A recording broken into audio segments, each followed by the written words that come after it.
Have you ever experienced violence as a nurse? Oh, every day. I would say on a daily basis. It's sadly nearly part of our day-to-day job. Working in emergency, we come across violence every single shift. And a lot of people don't realise that. So violence is a huge issue in nursing, particularly in emergency departments. Drug-affected, alcohol-affected people. I've had colleagues who have been punched in the face, who've been bitten, who've been kicked. But yeah, it's a daily thing in emergency especially. Most nurses do have stories of times where they've been bitten or punched or scratched or spat at, verbally assaulted. So the main one that comes to mind is basically I was full on knocked out by a patient. I leant in to adjust his nasal prongs, like the oxygen. From lying in bed in this position, he's essentially just given a quick little jab to my jaw. My head snapped back and because I'm completely not ready for it, obviously. Head snapped back, hit the wall, and I sort of dropped to the ground. I don't want any of our staff to go home to their families any different to the way they came into work. We all have a right to return home safe, and sometimes we are put at risk. I've been scratched a lot and pulled and had to take skin out from the person's nails, my skin. I've been punched a few times, and once I was actually punched to the ground. Sort of got to the ground and thought, how on earth did that happen? A patient spitting on your face and also scratching. When I've had black eyes, I've feet kicked in my face, you get used to it. In my own experiences, I've had a patient strangle me, I've had a patient throw poo at me, urine at me, I've been spat at. I get spat at, I don't like being spat at. I've had poo thrown at me. I've been bitten a lot. I've had tables overturned and I've had chairs thrown at me. Been spat at, hit, kicked. Definitely been spoken to in a very rude and aggressive way, pushed up against a wall. I've been punched in the back. A lot of it's intimidation. I've been nearly stabbed with a pen that stopped 1 centimetre away from my chest. I think unfortunately it's a part of nursing. It would be hard to get rid of completely, I think, because you're dealing with people who are vulnerable and unwell and might be confused and things like that, and that's their only way to react.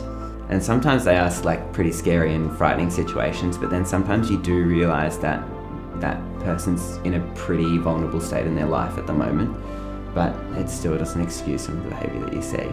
I work in an emergency department, so I think it's one of the areas where we are exposed to a lot of violence, and it was really confronting when I started nursing, and it's not something you really get used to, but it amazes me how people can behave and how they can react, and you do get things thrown at you and sworn at and spat at. I can't. It's my one thing I cannot stand is people spitting. But you do, and it's so confronting, and it amazes me that people can behave that way towards fellow human beings. I would never speak to someone the way they just speak to them, let alone spitting and kicking and throwing, and the verbal abuse is mind-blowing, and it's so confronting, and it just makes an already challenging day harder when you have a patient that is really aggressive. But there's also the other gamut of it, the little old nanas that, you sort of think, oh, they're so sweet, and then sundowners hits and they just get confused and they're scared, and they're trying to protect themselves, so they'll hit out, and you can't blame them. But it also, you have to protect yourself, so. It doesn't make me upset or angry. It's sad. I feel you feel more sadness that people have gotten to a point where their mental health might be so bad, or they might, through no fault of their own, being given different roll of the dice. I always say we could all be in someone else's shoes, and people through no fault of their own might have gotten into illicit substances or drugs, and need our care. I don't think there's really any way to manage violence beautifully, despite all the trainings that we get in terms of how to de-escalate someone, how to manage violence. It's wonderful knowing that stuff, but in actual theory and in actual practice, it doesn't work. There's only so much that you can do before you have to start calling in security and just go, I can't do anymore. I think violence is definitely going to get worse because the health systems are under a lot of constraint. The budgets are not there. Wait times are huge. People are waiting longer. People are getting more sicker. And mental health in Australia, the mental health system in Australia is not great. It's pretty broken, and I think that's not helping the situation. And I think things are going to get worse in terms of violence. Where can I start? I think the level of violence is escalating just because of a lot of people on drugs, who is drug affected or alcohol affected, they don't remember or they don't care. And like recently somebody damaged a lot of, I've seen holes on the wall because they're angry or they're drug affected, or they damage some of the equipment because they just don't. And some of them is purely, like there was one couple of guys that come in, mainly try to destroy things and punch the hell out of you. I've been punched by a patient once. It was before I became funnily enough, cancer patients generally like their nurses. It was before I started working in cancer care. I was on surgical ward. An elderly gentleman had a UTI, which, can make people pretty crazy. It was 6 o'clock at night, he was sundowning. Just happens.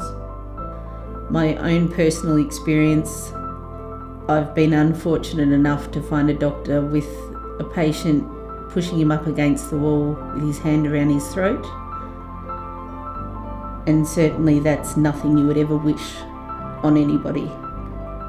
So we were able obviously to intervene, but it had lifelong ramifications to the doctor and certainly changed their perspective on where their career was heading right up until that moment. I think probably the most personal violence is the attack to you and your children. I've had to report patients to the police for violence towards nurses and doctors. I've had to take a restraining order out on a patient that became fascinated with the concept that they were going to hurt me and my children, and they attended the hospital that I worked at and threatened my life. Nobody deserves that. So yeah, it's hard and it's real and it's there, and I know they've done a lot of ad campaigns about it, and people are like, oh, it can't be that bad. I'm like, well, it really is. It really is.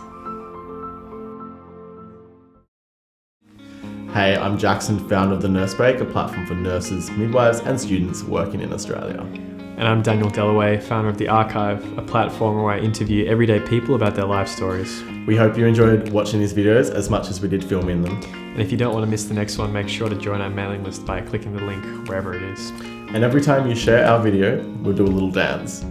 Off camera, obviously. I'm not dancing. Okay, I'll dance. I'll dance a little bit.